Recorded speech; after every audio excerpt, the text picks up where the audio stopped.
And Connect Africa is live on DSTV channel 41, GoTV channel 125. Our focus today is Africa's ranking on the latest global terrorism index. But first, we have a news content for you from parts of Africa. Joy News, we are independent, fearless, and credible. Please stay.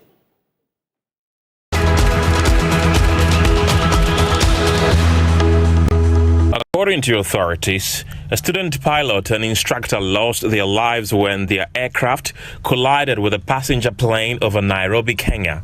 The aircraft, affiliated with a flying school, subsequently crashed in Nairobi National Park, resulting in the fatalities. Meanwhile, the Safari Link passenger plane safely returned to Wilson Airport in Nairobi, where it had initially departed with 44 individuals on board. Fortunately, all 39 passengers and 5 crew members were reported unharmed by the airline.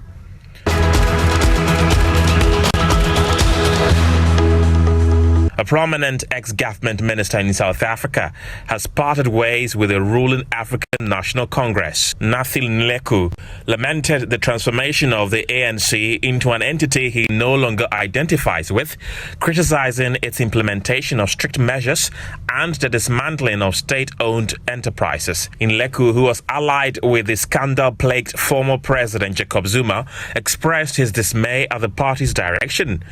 Earlier this year, the ANC suspended Zuma after he voiced support for a rival political party. A bill aimed at lifting the ban on female genital mutilation has been tabled in the Gambia's parliament by an independent lawmaker. Insisting the practice was not required in Islam, then President Yahya Jammeh outlawed it. Today, some Muslim clerics have been pushing for the ban to be revoked, while women's rights activists have vowed to campaign for it to remain. According to the United Nations, more than 3/4 of Gambian females aged between 15 and 49 have undergone female genital mutilation.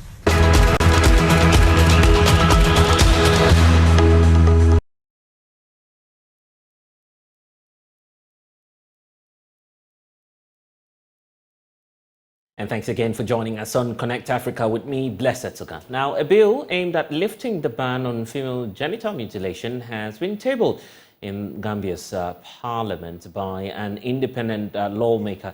It was outlawed in the mainly Muslim nation in 2015 when Yahya Jammeh was president. Now, he said it was not required in Islam.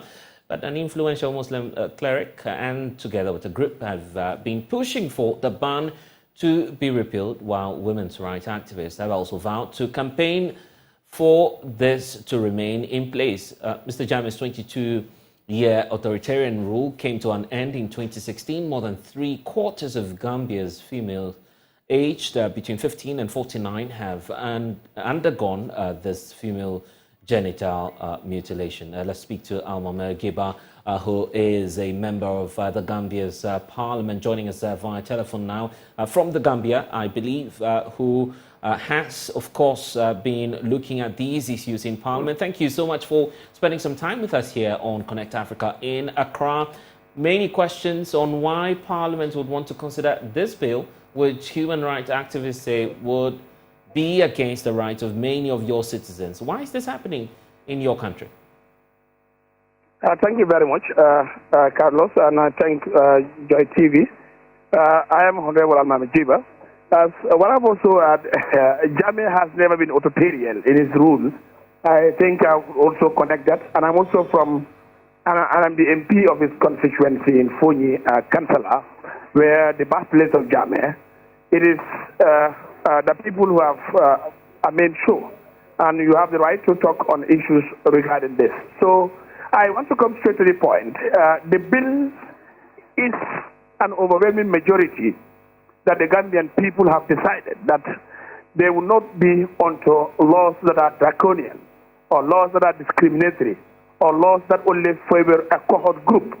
Now, looking at the cognizance of the population of the Gambia, it is rated that 95% are all Muslims, and in it is depriving their practice as a religious, it is depriving their practice as a cultural, and it's also discriminatory, whereby you have the right to perform your religious belief your cultural belief, in which this law is hooking a majority of the Gambian people into saying that it is criminalized. So in fact of the matter, this is a bill that is sent to the parliament. I am the custodian of the bill to make sure it decriminalizes the law, to make sure everybody has the right to perform your religion, you have the right to perform your culture, you have the right to make sure the laws are set for people. Laws are determined and set for people, and it is not set for animals, in which democracy, the rule of law, says majority carry the vote. So this was a law that was passed. Yes, we've agreed it has passed in Jamaica's time, and it is also a law that is determined, and the people are determined. And as a parliamentarian, I've seen that it's not fair, and I've seen that it's something that is trying to bend the right and also deprive others from practicing their religion and practicing their culture. Therefore, I deem it fitting to come with a private member bill to institute and campaign and add voice to make sure that this law is decriminalized for the majority of Gambians who are practicing it. This is the question I wanted to ask earlier about, the rights of this young ones, females largely, in your constituency. Do you agree that what's done normally when it comes to female genital mutilation is mostly without the permission of these young girls? I can tell you, journalists, in the Gambia, I am going to correct if these are wrongs that activities are portraying to the whole wide world, that in the Gambia we don't mutilate. We do what we call female circumcision. We don't mutilate.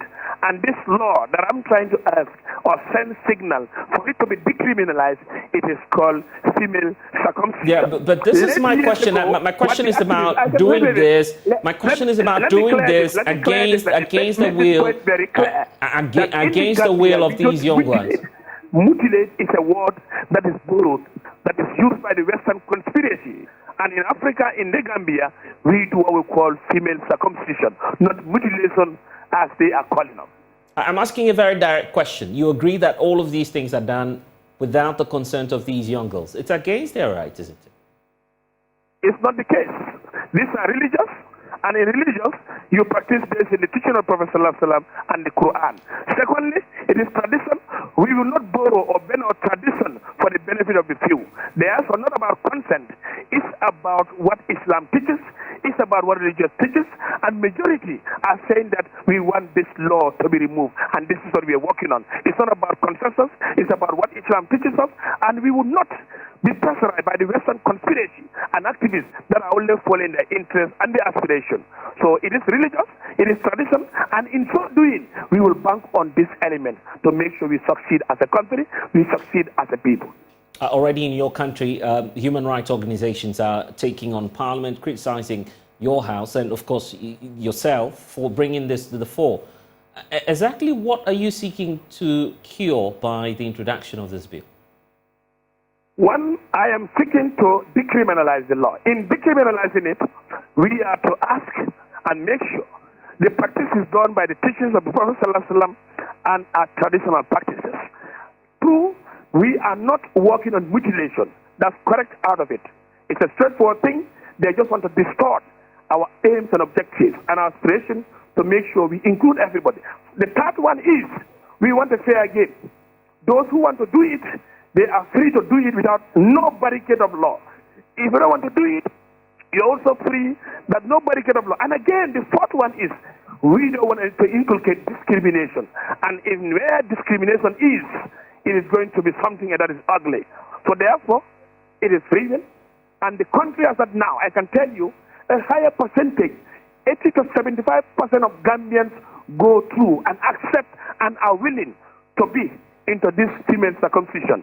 So it's only a token of the activists who are campaigning in their right groups for this, for not it to be decriminalized. And in democracy, majority carry the votes. So where do we stand? When the majority are now saying that we want this law to be removed, minority are saying no. Is that fair? You hold my mother and prosecute him. You hold my sister and also jail him in prison. You hold my mother or my sister and also ask him to pay onto what he has to do as a right of his religious and cultural beliefs. We've seen that this is not fair, and the law should be a law for everybody. We are in the 21st century. UNESCO, UN, articles talk about what we call human rights, and you also have the right to perform your culture.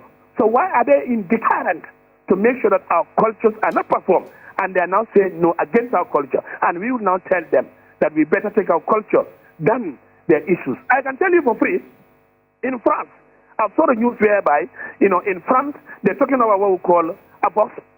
They passed a law. If you go to Portugal and other countries, they're talking about this, what we call at least transplanting of organs. Okay, to change your nomenclature from a man to a woman and a woman to a man. Is that not mutilation? So we think we are awake as Africans.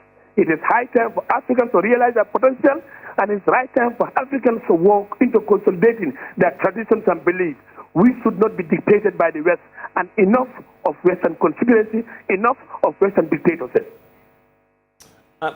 What you're doing now is much more about using a dominant culture in the Gambia to suppress minority groups. You agree? It's not a dominant culture.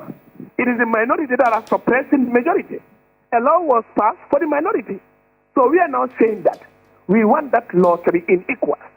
We want to see ourselves all equal. That if the minority say they don't want to do it, they are free at their own will. But if the majority say they want to do it, they are also free at their own will. It's not about suppressing. It's about being equal. I see. But if you take a look at the history of this bill itself, the legislation on this, your ex-president, Yahya Jammeh, passed a law banning the same activity. You share the same faith with Yahya Jammeh, you agree? That's what I'm saying. Jammeh didn't pass the bill. Jammeh said he wanted the bill to be passed. It was passed by Parliament. So in so doing, it is the people who said they want this law to be repealed. And I am part of those people who are then saying you work towards repealing that law. So repealing a law doesn't mean about Jammeh. It means about the wish and aspiration of the people. So therefore, that's where I stand. And I know if Jammeh is around, he will also support me to make sure it is repealed. No matter what, it is the people's demand. And about a higher percentage of people will not be subdued to oppressors or in terms of arrest or in terms of prosecution. If you have a population of about 70 or 80% who are practicing this, it's only an activist clique that are saying no, and they want that law to remain. We are now saying no, that let's make sure it is a choice. If you want to practice it, you're free. If you don't want to practice it, you're free. This is what we are asking. We are not to intimidate anybody. We are asking a free right of every citizenry. If you want to practice it, you're free to practice. If you don't want to practice it, you're also free. Let it not be connected or barred into law to make sure that you are either prosecuted or threatened. This is what we're asking. We have to make the whole world to understand, Africa to understand that the laws are for people, not for a clique. Okay. But we are all into it, and we need to be respected. Our cultures and religious values need to be respected and also need to be protected, and in which this bill is to address that and bring us into a unified umbrella, that whoever wants to practice it, you're free. If you don't want to practice it, you're also free. So this is simple. People are making it big and whatever. Why the denial? Why do you want to deny me who has the right as a majority? This is what I'm asking. These are questions that I'm putting to people. Why do you deny the majority to perform what they want and their teachings, what they believe, and their culture? You want to inculcate and make sure that if you repeal this, aid will not come. If we repeal this, we will do this. As if you are threatening my freedom, my fundamental right. Okay. In our constitution is there. All right. In international order, it's also there. So we have to understand this. And we stand by this, and we need to be respected as a majority. We wait to see what will happen in the coming days. Grateful for your time here on the program, Honorable Giba from the Gambia. And from the Gambia, we still stay in the Saharan African region because that's become the epicenter of terrorism, which now accounts for over a half of all of the deaths from terrorism itself. The latest global terrorism index indicating now that Burkina Faso has suffered the worst impact from terrorism, with deaths increasing by 68%, despite attacks increasing by 17%. That's the report is indicating. The West Africa nation, Burkina Faso, is now recording well over 250 terrorism incidents. 258 is actually the figure, which resulted in 1,907 deaths. So joining me now is Mukhtar Mouni Mukhtar, Executive Director for the West Africa Center for Counter-Extremism. Good to have you back in Accra, because last week you were out of town, of course, on similar issues, all bordering on security, because now you're working on, a much more wider project, which is seeking to look at the acts of extremism within the SAB region. Are you, first of all, shocked about the figures that we have, 1,900 persons dying? I believe that's even inclusive of 170 people we understand were executed in Burkina Faso? Yeah. Last week, right? Yeah. Sad development. Well, this is a sad reality for all of us who work in this space. But of course, it doesn't sound shocking to us. If you look at the trajectory of incidents that have happened and the conditions and the factors that lead to these eventualities, if you look at the earlier peak of around 2014, 2015, we're looking at around 7,200 fatalities within that period. That represented the deadliest, period for terrorism in West Africa. But not just West Africa, it was also globally. It was ahead of ISIS fatalities in Syria and other regions where ISIS operated. But it didn't receive the global recognition or, wide publicity as we're now talking about it now.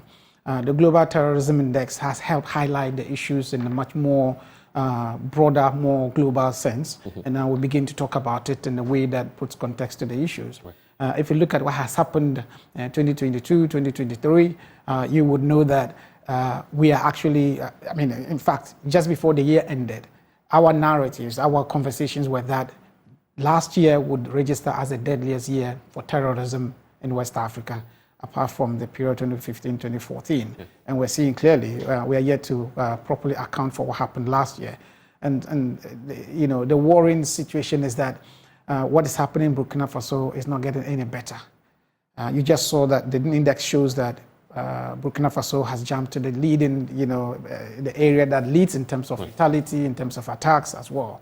And that's the very worrying situation for all of us, because we're seeing the expansion, not just the number of attacks, but also expansion in terms of space, in terms of geographical spread of the attacks. We're seeing attack drifting more towards the eastern part of the country as well as the southern part of the country, which is closer to our border. And so it's a very worrying situation for us.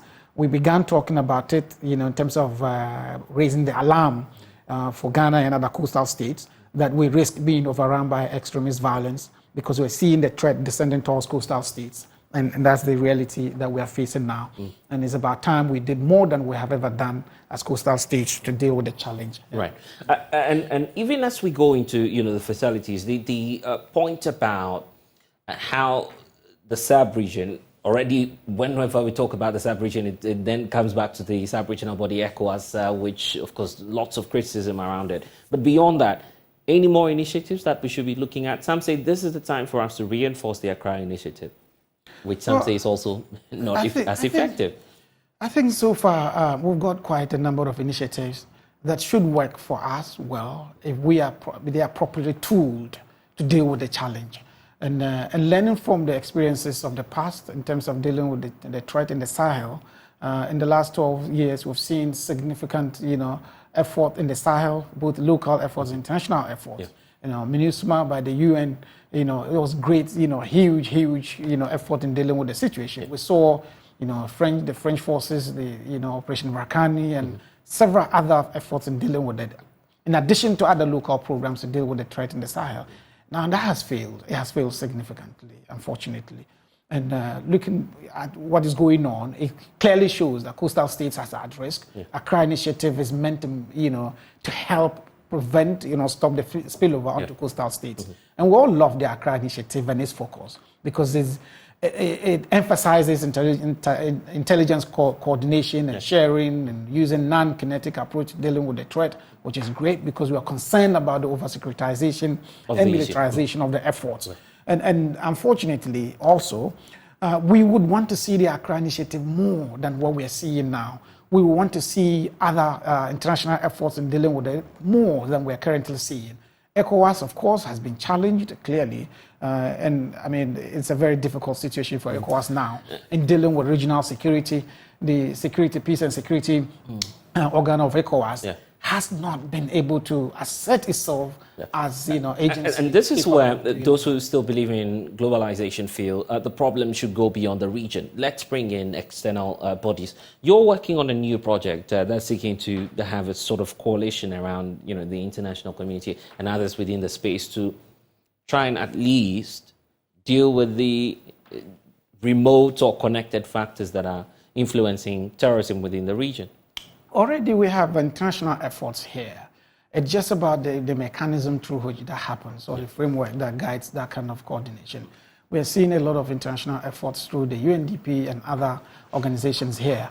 They are concentrated a lot more in the northern part of the country, as well as in the border regions of Ghana.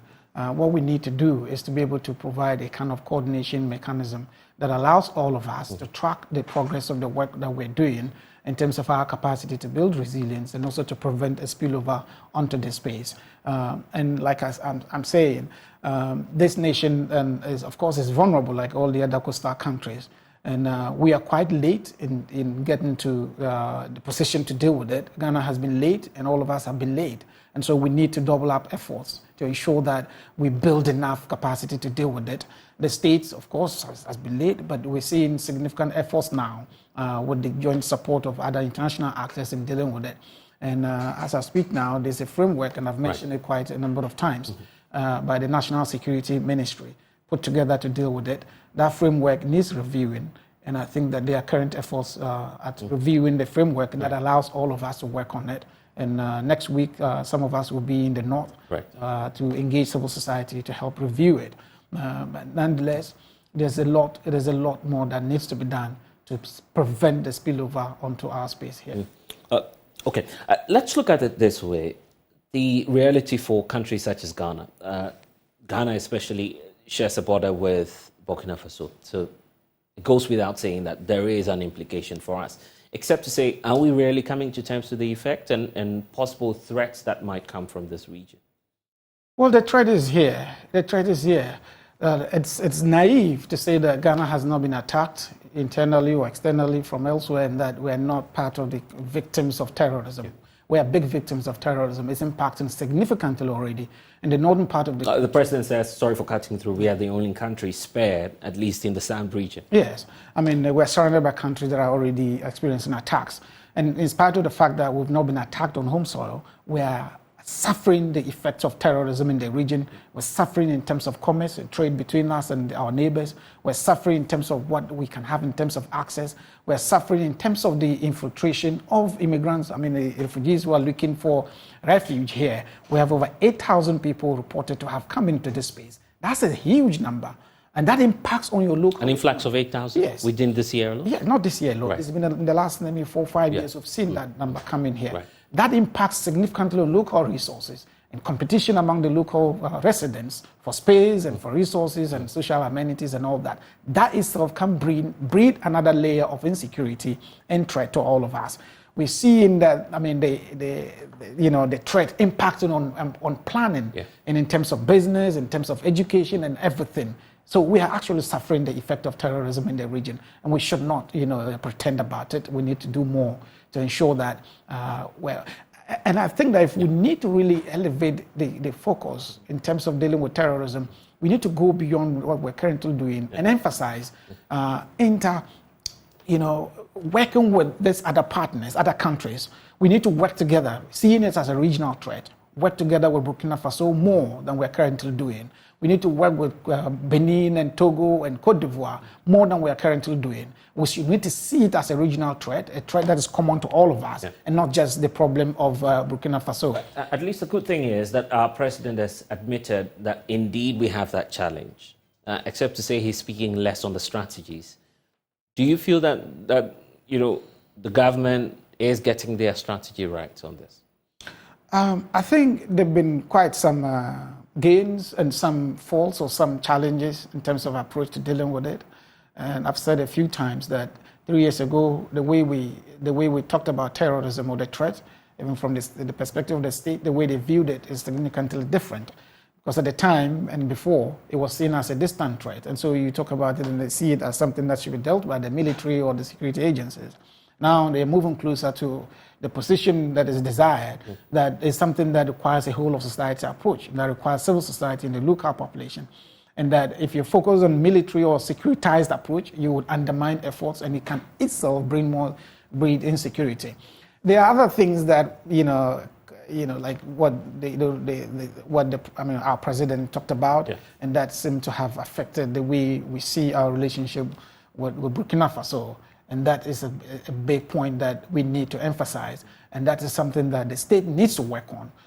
In spite of the moves that have happened in terms of trying to mend the relationship, to me, we need to do more than that, because you need to have friendly neighbors that recognize your challenge and are willing to work on partner with you.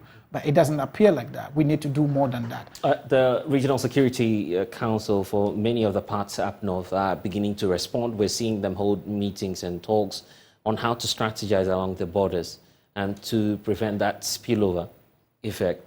If there's anything we need to be mindful of as a country, what should our priority be? Tackling hands-on or boots-on these militant groups, or trying as much as possible to deal with the displacement and other humanitarian issues that may arise? Yeah, I've argued strongly against over-militarization of our response to terrorism and insecurity generally in Ghana and regionally.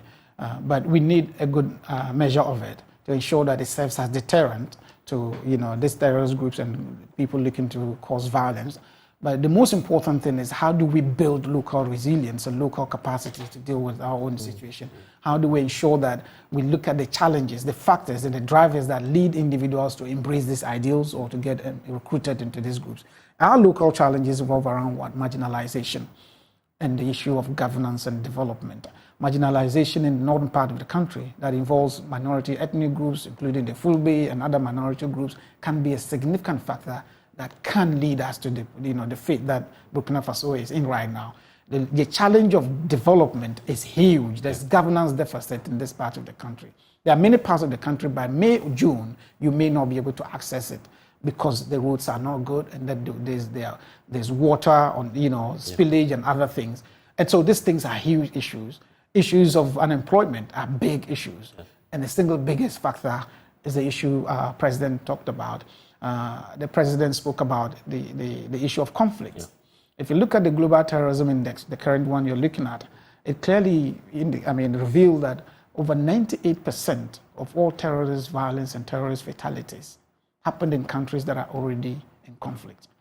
And it shows clearly the linkage between existing unresolved conflicts and violence and violent extremism or terrorism. It means that if you have unresolved chieftains or ethnic conflict or conflicts of whatever nature, it has the propensity to inspire violent extremism, and we should be very watchful about that. And I'm grateful for spending some time with us. Mukhtar Mouni Mukhtar, Executive Director for the West Africa Center for Counter-Extremism. That's all we have for you in this package of Connect Africa.